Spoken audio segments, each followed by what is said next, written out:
स्वतःचा त्रास कमी करण्यासाठी हे ऐका. 1. समुद्रामध्ये कितीही साखर टाकली तरी तो काय गोड नाही होणार. तसंच मतलबी लोकांना कितीही आपलं करून बघा, ते कधीच तुमचे होणार नाहीत. 2. दुनिया अशीच आहे. दुसऱ्याच्या चुका काढताना विचार सुचवतात आणि स्वतःच्या चुका निघाल्या की विषयच बदलतात. 3. कोणाकडून इतक्या अपेक्षा ठेवू नका की दरवेळेस आपल्याला आपलाच अपमान झाल्यासारखं वाटेल. 4. कोणीही साथ दिली नाही म्हणून रडत बसायचं नाही, तर संकटाच्या छाताडावर पाय देऊन आपलं अस्तित्व नव्याने निर्माण करायचं असतं. 5.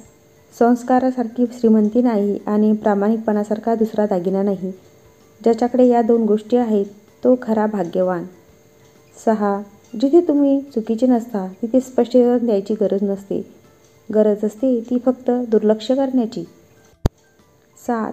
लक्षात ठेवा, कोणाला तरी दिलेला त्रास कधीतरी कोणत्या ना कोणत्या रूपात आपल्याला दुप्पट फेडावायला येतो. 8. जग काय म्हणेल हा विचार करू नका, कारण लोक फार विचित्र आहेत. अपयशी लोकांची थट्टा करतात आणि यशस्वी लोकांना विरोध करतात. 9.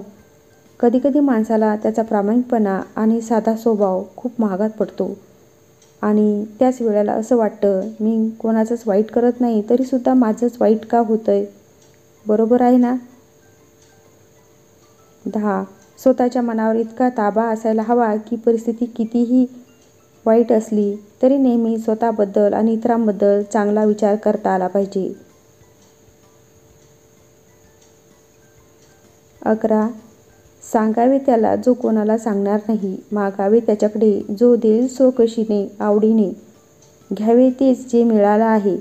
नशिबाने नाते जोडावे त्याच्याशीच जे निभवतील. निस्वार्थी म्हणावे. 12. घर रस्त्यावर असेल तर घराची किंमत वाढते. शेती रस्त्यावर असेल तर शेतीची किंमत वाढते. पण माणूस रस्त्यावर आला की त्याची किंमतच संपते. 13. कोणत्याही गोष्टीची भीती बाळगण्याची गरज नाही. फक्त नीतिमत्ता साफ असावी.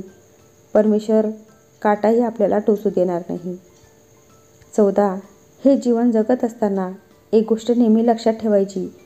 कितीही त्रास झाला तरी सहन करायला शिकायचं.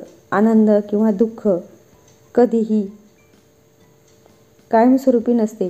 दुःखानंतर सुख येणार हे नक्की.